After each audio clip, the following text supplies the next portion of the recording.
scroll syndrome. Why you can't focus. I remember a time in my life when I'll pick up my phone to check one thing, and only to take 15 minutes, I'm still there, wondering where the time went. 45 minutes later, an hour later, 2 hours later, I'm wondering what just happened. That isn't just distraction, it is design. Hello everyone, welcome to the Speed Reading Short Break series, and yes, it's day 18. Today we have Jacinta as the first person to join us today. Hi Jacinta, it's so good to have you here. I am Leslie Grace, the founder of the Smart Speakers Academy. Hello everybody, hi Vicky Oya, hi everybody. And it's so good to be here again. Do you know that the Speed Reading Short Break series has been on for 18 days now? Oh, I love it. And thank you too for always showing up and for telling everybody about this life. It's been an amazing ride for me. And I know that you've been able to. And I mean, somebody reached out to me yesterday and the person said, did you know that this Speed Reading Short Break series is making me to actually start loving my books some more and seeing that I'm missing out a lot with me claiming that I'm too busy to read. And that's the whole goal for us. And I feel fulfilled when I get such messages. I feel like, oh, thank you, Jesus, that we're doing well. Okay, so yes, let's continue. I was saying this story, and I hope that you can relate. So there was a point in my life, hi, Ekoro Dokuma, I see you, when I would pick up a phone to check one thing, only for me to be there 15 minutes. Hi, Leisha, I see you. And then 45 minutes is gone, 1 hour is gone, and I'm wondering what's going on. It's called the scroll syndrome, and I suffered it for years. Is there anybody who has suffered it before? Even if you're still there, put in the comment section. Can you relate? Let me just check one thing. I just heard this celebrity just got married. Let me go and check who the wife is. And then you are there, 45 minutes, 1 hour, 2 hours, and after you're wondering, I don't even know where my time went to. You see, one thing about the scroll syndrome is that apps are built to make you scroll, not think. They are built to make you scroll, not think. They're built to get you addicted. Yesterday we talked about the whole dopamine effect and all of that. That's how the apps are wired. The thing is that you are not lazy. You are just looped into a mental trap that taxes your brain every single day. Hi Kaindale, I see all the book pages, I see you. Now, every time it happens, your brain pays the price. Every time this trap gets you, your brain is the one paying the price. Focus gets weaker, memory gets fuzzier, your most important work keeps sleeping. That is why I have a big challenge and a big problem. Whoever told us that the only time we need to read is when we have exams. It's a sad myth that has been sold for years, and I've made professionals to be in this space. So the little time that professionals have, the same professionals who had time to read when they were in school, now they are out of formal education, they are now wondering, oh, what do I do? You know, I'm currently reading a book by, I don't know if I will ever stop talking about this book, because I don't think there's a book that's actually hit me. Okay, there are books that have hit me so hard, but this book is such a masterpiece. The Why We Want You to Be Rich by Robert Kiyosaki and Donald Trump. I just want to say something they said in that book, right? And in that book, Donald Trump was saying that his dad didn't get a formal education, but his father was a success and made so much money, but the father learned more from the school of hard knocks than from a formal education. This is one of the issues of our formal education system. Most of us thought that all I need to do, because I am in a formal education, I need to get a degree, I need to get my master's, I just have to read. Now, after that, reading is kept to the back. We do not know that there are other schools of life. The exams of life are there. And so if we could read to get a degree, for the exams of life, we should read. For the hard knocks that life can bring our way, we should read. Well, this is why so many professionals see that they are now suffering from focus issues. They are now suffering from memory issues. I get these messages daily. I don't know why I cannot read. I don't know why I cannot focus each time I pick up a book.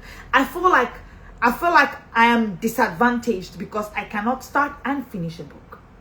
If that's a struggle for you, I just want you to continue on this life. I have a lot to show you in just the next 20 minutes. Thereabouts will be done. But I want you to know that there's a way out. I was there because our system didn't teach us that there are things called the exams of life. For example, parenting is an exam of life. Marriage is an exam of life. A presentation you never prepared for, that your boss just calls you up and say, hello Alicia, yes, give us that pitch. That's an exam of life. The movement or transition from one job to another is an exam of life. Now, how do you go through these phases without reading, without getting ready? In today's world, parenting without reading, for instance, is a joke. It's a joke. Or doing marriage without reading, without self-development, without education. That's a joke. Interestingly, the degree you read for required just 4 years to get, or 7 years if you did medicine. But you're going to be married for 50 years and more. And we do not read for that? Anyway, that was to get your mind here. Okay, back to what we're saying. So we call it the scroll syndrome. The invisible addiction that steals your attention, your time, and your mind. Now, there are 6 signs your focus is getting weaker. Number 1, you reread the same sentence multiple times before it sticks. Sometimes you even have to say it out. You read it again, you read it again, and you cannot make sense out of it, even though you have read it countlessly. Secondly, you start tasks with good intentions but abandon them halfway. How many half-done, abandoned projects do professionals have today? How many? Number 3, even the smallest of noises easily pull you out of concentration. The other day I went to the salon to make my hair, and I was reading right at the salon. Whatever was going on in my environment, I've mastered it to the point that the noise or whatever anybody is thinking by my right or by my left, I can't even see you, I can't hear you. I can't. But professionals pick up a book to read, and the slightest of noise, they are out of concentration.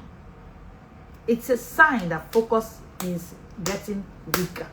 It's not just, oh, I don't know why this will just keep distracting me. No, it's a sign that your focus is getting weaker. Number 4, you struggle with uninterrupted deep work or reading. The same professional who got lost 45 minutes on social media or seeing the series or whatever it was cannot spend the same 45 minutes reading, because of course reading is some deep work. It requires you to sit still and all of that. They cannot. But that same person can spend the same time on other things. Number 5, you switch between apps, tabs, or tasks compulsively. You can't help it. You don't know why. You don't know why. You're just told, wait, she's coming to see you soon. And in just that 2 minutes, you have to switch between 6 apps. It's just 2 minutes. It's just a 2 minutes wait. There are many things that could have been done without 2 minutes, other than just switching between apps.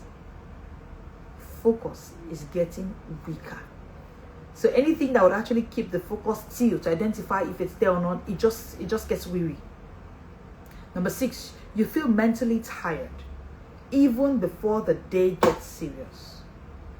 A lot of professionals at 10 a.m. in the morning, they are already tired. And the same person who is saying I'm tired has checked out what, I don't want to call the bloggers, what the bloggers have said today, but he or she is mentally tired at the same time. This would result in what we call memory fuzziness. So memory now gets, so the thing is, it's not just focus that's getting weaker. Another downside is that memory now gets fuzzier. You realize that you begin to forget names, you forget facts, you forget plans, you forget moments even after hearing them. So people say things like, I just finished reading this book, but I can't really remember what I read. Wow. You can't explain. You met somebody, but you can't explain. You forgot the name, you forgot the description, you can't even say something. I remember one of the book just speaking to me recently, and she said, one thing I've noticed is the way my memory now works. So I've noticed, coach, I've noticed that I am now more, she said, I attended a course. So she took a course on healing from trauma. And she said, before, when I took that course, a year, 2, 3 years passed. She took the Healing from Childhood Trauma course by my mentor, the Intentional Parent Academy, Coach Wendy. And she said 2-3 years ago when I took that course, I couldn't remember jack about my past. And I thought it was just me being numb. I thought it was just, but I discovered that with reading, I was able to actually go back to history, get into my past, discover certain truths, and now I'm back with those truths. And I found the healing I went to get. And now I'm more equipped to raise more healthy, more whole, more emotionally stable children. Because I have also found my emotional stability. So all the hurts that affected your memory, reading can actually get it back. So, but then it's the evidence is that there's a fuzzy memory. There's an issue with remembering. Number 2, you constantly use reminders for things you used to remember. Fridays are days you do your pedicure, for instance. But recently, you have to set a reminder to remember it's Friday. You have to be reminded it's Friday. You set reminders for literally everything. Yes, these apps are there to help us put us on track, yeah? But if you have to be reminded of literally everything, then there's a problem. Number 3, you often find yourself asking, wait, what was I just doing? Maybe you were headed this way, and then you see yourself going somewhere else, and then you pause. And it used to happen to me a lot. Oh, it was like I had to ask myself recently, like, what was happening then? Was it just because I wasn't reading? Yes, it was. I could intentionally mean to go somewhere, and then I find myself somewhere else. And then halfway into the journey, I'm like, am I supposed to be in this? What am I doing on this road? Some people think it's a spiritual problem. It's caused by a fuzzy memory. A memory. So we don't have bad memories like people say. I have a bad memory. No, there's nothing like that. You either have a trained memory or an untrained memory. Yes. You either have a quick memory recall or you have a fuzzy memory. There's nothing like a bad memory. Like people will say, oh, she has such a good memory. She can remember things. Oh, you remember all those things? I remember recently talking to a friend of mine, old friend of mine. She's been my friend for maybe over 10 years or 15 years now. And I was telling her something that happened back then. She's like, oh, really? You can remember? You can remember? I said, yes, I do. She said, dude, I've almost forgotten. I said, I didn't forget it. This was what exactly happened. This was how you were. This was what happened in your house. And she's like, oh, really? You know, so it's just either you have a trained memory or an untrained memory. And the only way, the strongest way to train your memory is actually by reading as often as possible. Okay, number 4, you finish a page or a podcast and you realize you retain nothing. Now I'm giving you signs that memory is getting fuzzier. You finish a page, a podcast, or you even went to church, they finished preaching and you cannot remember one thing. Or you attended a class, a webinar, and the class is over. You do not have a to-do list or one thing that you just said, from this class, this is what I'm going to be doing now. And you can remember that it was when I attended this class that I did this. Some people listen to a podcast and they say, no, I'm following that morning devotion or that online whatever they are doing, and they cannot remember nothing. Number 5, you rely on screenshots instead of mental notes. You rely on screenshots. Everything has to be screenshots. Everything has to be and you rely on, some people even rely on note copying instead of note creation. I'm against note copying. Book bingers know. In our inner circle program called the Book Bingers Booth of the Smart Speakers Academy, they know we do not do note copying. It's the same thing when some people do screenshots because they cannot make mental notes. Something you saw, can't you describe it? Can't you make a mental picture or a mental note of it? Number 6, you forget small but important daily steps, keys, dates, deadlines. You wake up and you say, oh, today's Thursday. Is it today I'm supposed to submit that? The sad reality is that this begins to affect your work as a professional. When I say professional, meaning a doctor, a lawyer, a business person, a data analyst, a coach, a facilitator, whatever you do as a professional, your work becomes affected. You begin to realize that you stay busy all day, without making real progress. The day is almost gone from where I'm speaking from Nigeria. And some people cannot even say what they've done from morning till now. But they've been busy everywhere. They've been busy. They know the latest things the bloggers have posted today. They know what's been happening. But they're not making real progress. Number 2, you postpone thinking. Intensive task for later repeatedly. Anything that would require thinking, brainstorming, you want to postpone it or delegate it. So you say things like, when it comes to writing, I don't really like it. Let her do the writing. She's good in writing. I remember working in a particular sector, in a particular place, and anytime it had to do with writing, they would call me. One day I said to one of them, and I said to her, do you know this is even improving me? You think you're punishing me, but I'm being improved. And I jokingly would say to them that I write for a living. They would laugh over it, but years down the line, it's clear. It's glaring, right? So people who are, so we began with focus, right? They are dealing with lack of focus. It's resulting in fuzzier memory. Now it's beginning to slip into their work. Work is slipping. Work is being affected. They're now realizing that they begin to postpone thinking or mental related task. Number 3, you plan to read or reflect but end up on social media. There's a challenge you're dealing with. Maybe your team member did something at work, or you're trying to brainstorm on how to grow your brand or your coaching system. And you said, okay, today at social time, I'm going to pause and actually reflect and think and ponder what we do. But you realize that you end up on social media. Do you know that I've realized that building reading system and structure for myself, I've realized that I'm beginning to do a lot of reflection, pausing and thinking and creation each time I read. Each time I read, I began to realize that this is now a reality for me.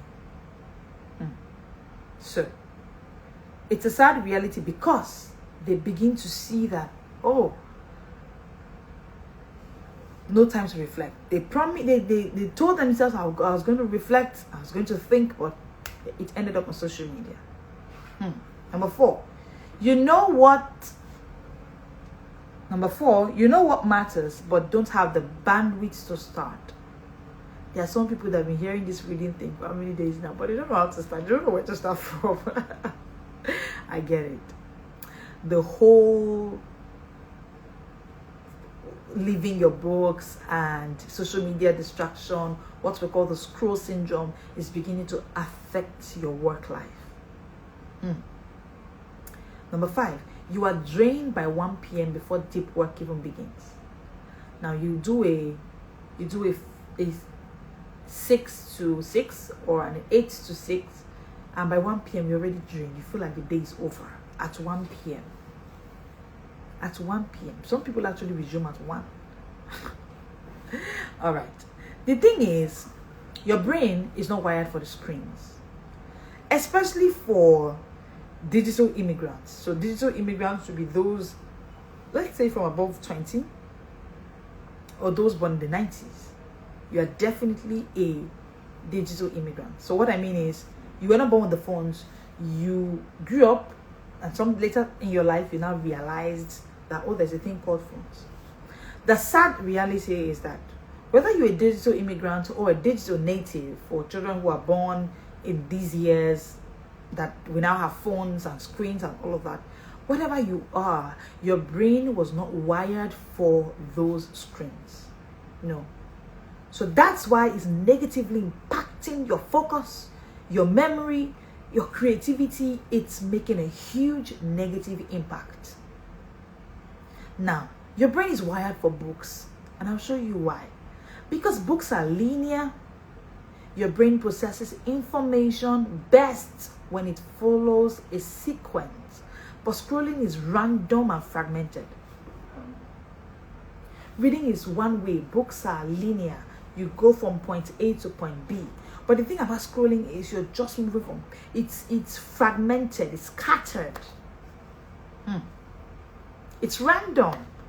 You want to watch about this person. The next thing this other, the pop-ups are just more. There are some apps that I can't even deal. I can't breathe in on those apps. I don't want to call their names. Like, I check it, I literally cringe. I'm like, is this what's happening? So anything just flies on you?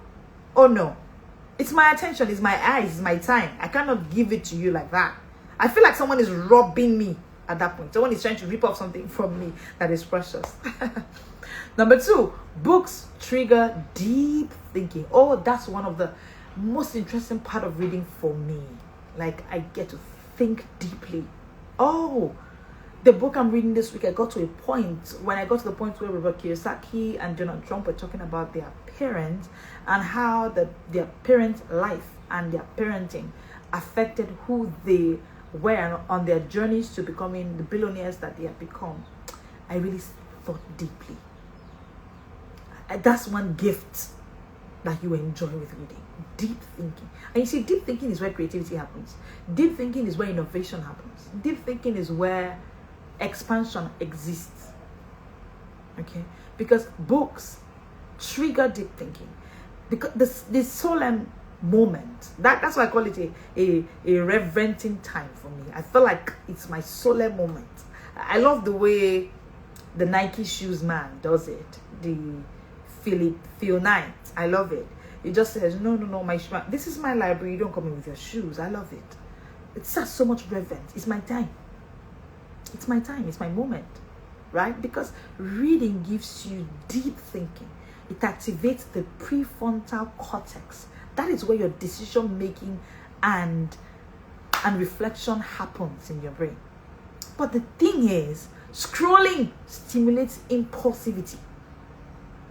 So people who scroll too much, they tend to act on impulse. They don't think. They don't reflect. This thing I want to do now, where would it result in? Number 3, books engage long-term memory. The circle of lack of focus resulting in fuzzy memory will end on the author of books. Because books will engage long-term memory.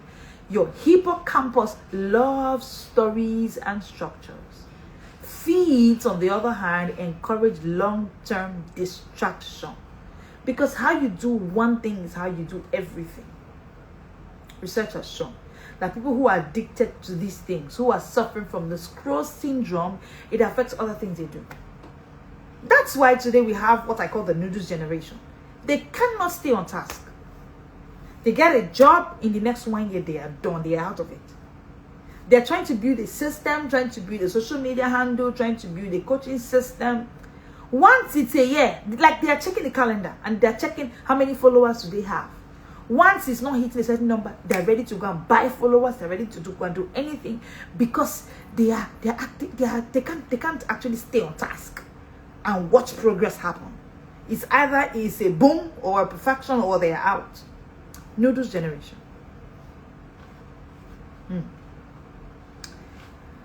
But the thing about reading is that it engages long-term memory. It engages long-term endurance for things that matter. If it's going to give us good results and we have to take time on the task, that's fine. That's okay. We'll gradually build it. Well, okay. Number 4, books build attention span. Reading demands sustained focus. So because of that, scrolling trains your brain for short, jittery bursts. Okay? So the act of reading demands sustained focus. And by that, we mean that it's building your attention span. And I hope I've said it here severally that attention is the new gold. Attention is the new gold in this generation. Okay? Number 5, I beg your pardon. Books slow you down in the right way. You're running, you're catching this, you want this. One thing that will slow you down. That's why I highly recommend that you start your day with reading. Just because it's, the morning energy that professionals wake up with. I want to do this. I want to, children, work, husband, family, task, team members, my staff. They didn't do this. Have they posted this? Have they checked social media? All of the marathon, all of the sprints and all of the hustle and bustle, right? Books will slow you down rightly. Yes, it will. Slows you down in the right way. It gives this pacing now that it gives you allows your brain to encode, analyze, and reflect. Meanwhile, scrolling keeps you too fast to remember. I was reading my mentor's book, The Kingmaker, by my mentor, Coach Wendy Oluki, and I heard her say that one of the 42 transformational tools that she mentioned in that book is the power pause. And she said that it's been something that's helped her. It took her from the place of hustling and, just rat race, literally, to a place where she had to pause. And when I got to that point, I had to note it in my journal that I must have the power pause daily. It gave me peace and calm. It took away unnecessary rush, panic. That's not necessary. The power pause. So books gives you that gift as well, because it slows you down to have that power pause that is necessary. Okay. Oh, by the way, the Kingmaker book is one of the amazing reads I've ever done. Okay. Number 6, books lower anxiety. Of course, if it's pausing you and slowing you down at the right way, of course, is lowering anxiety. Reading has been scientifically proven to reduce your cortisol. Yes. Struggling with high cortisol levels, read. It will calm you down. Hello, Peace Uche, I see you. It will calm you down. Social media often spikes it. So people dealing with high cortisol levels, they don't know where it's coming from. It is largely tied to social media. Books reduces cortisol level by far. Science has shown it. And cortisol is the stress hormone. So it makes you feel you're hijacked. You feel like you're carrying a whole lot. Books will reduce that stress hormone. You didn't know that, right? Calm down. You want to calm down, find a book and read, you'll be calm. Nothing is happening. Like, there is no pressure anywhere. Like, you just find this peace and calm in your heart. And money cannot buy it. Okay. Number 7, books improve sleep. Of course. If you're struggling with sleep, please don't go on social media to worsen the sleep. To worsen it, you will look for more sleep. Pick a book and read. Books improve sleep.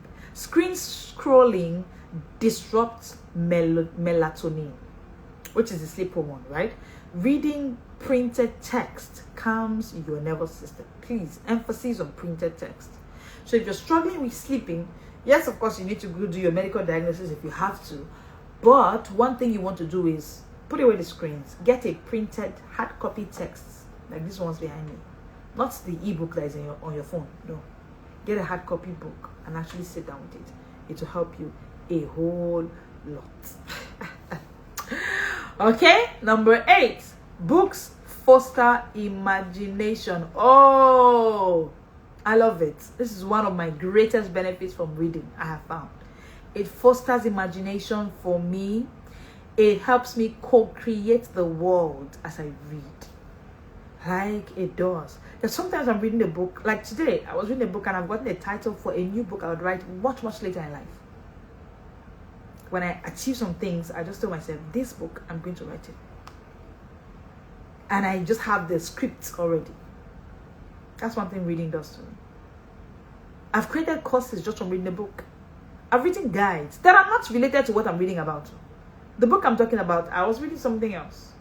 But when I read the story of Donald Trump and I compared it with Robert Kiyosaki, that's why I think I'm beginning to love books co-authored by, it's such an amazing piece to actually co-author, because you get to read from two people's view, and it's beautiful. So books help you co-create. Scrolling shows you everything, leaving nothing for your mind to build. You're seeing everything. That's why I always say that. The social media platform, the movies you're seeing, all the things you're seeing on YouTube channel, they are people's creation. And when you consume those stuff and spend all the time you're supposed to use to create, consuming people's creation, when will you have the time to create yours? Number 9, books build empathy. Of course, books build empathy. Engaging with characters over time boosts emotional intelligence. Scrolls barely scratch emotional depth.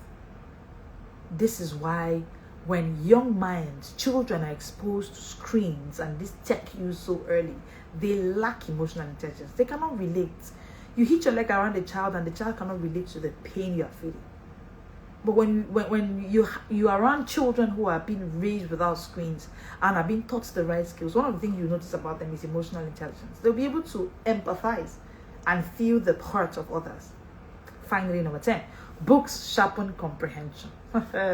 Struggling with lack of focus, lack of comprehension, memory, the big plus that reading does for you is that it sharpens your comprehension. You follow ideas across chapters and contexts. Feed your fragments, making full comprehension harder and slower. Feed you fragments. You know what feeds are? Instagram feeds, social media feeds, YouTube shorts, all of those things are using to feed your mind, right? That's why they're called feeds. They're actually feeding your mind, as opposed to you feeding your mind with books.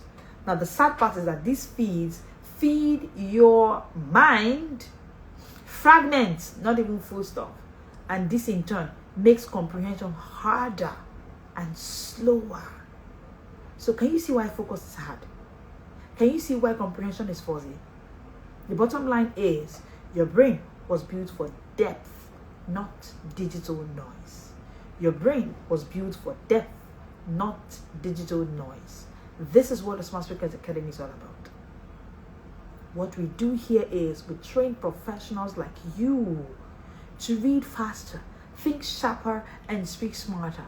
The Speed Reading Masterclass is just 16 days away. It's for you. Before the early bird discount goes up, just type speed in the comment section, DM us speed, and we will definitely reach out to you for you to get yourself into the room. Once you pay, you get my book, Mastering Speed Reading for Busy Professionals, and then you get to sit with it and prepare yourself for the June 20th masterclass, Speed Reading Masterclass. It's something you will love. It's something you'll be grateful for. Your powerhouse, which is your brain. Your powerhouse, which is your brain, which determines everything that happens in your life, will be most grateful that you were able to get this skill. Okay? So if you felt stuck before, you felt distracted, you felt slow lately, you felt like, oh, I don't have focus anymore, I'm distracted so much these days, it's simple. Let's end the circle. Let's end the circle. This is your chance. The Speed Reading Short Break series continues tomorrow at 1 p.m. We're always here to share with you great value that you'll be grateful for. One thing you want to do is follow this page if you're not, turn on notifications so you get notified every time we come live and when we share some vital tools that are going to help you. And then share with the professional. Let the professional know. Hi, PAMCAD. Let a professional know that this is what is going on. Let them know that the Speed Reading Masterclass is on June 20th. If you are yet to turn on your notification, follow this page, click on the follow button, turn on your notification, you get notified. We keep sharing tips that can help every adult, every professional out there struggling with their reading. So I hope that this live has been helpful to you. If you have questions, please put in the comment section. Otherwise, we're going to be calling it a day. If you're just joining in, go back and catch replay. It's going to be something you would love, and we'll be here again tomorrow at 1 p.m. for the Speed Reading Short Break series. Thank you so much for joining us and have a great day ahead. This is the Smart World.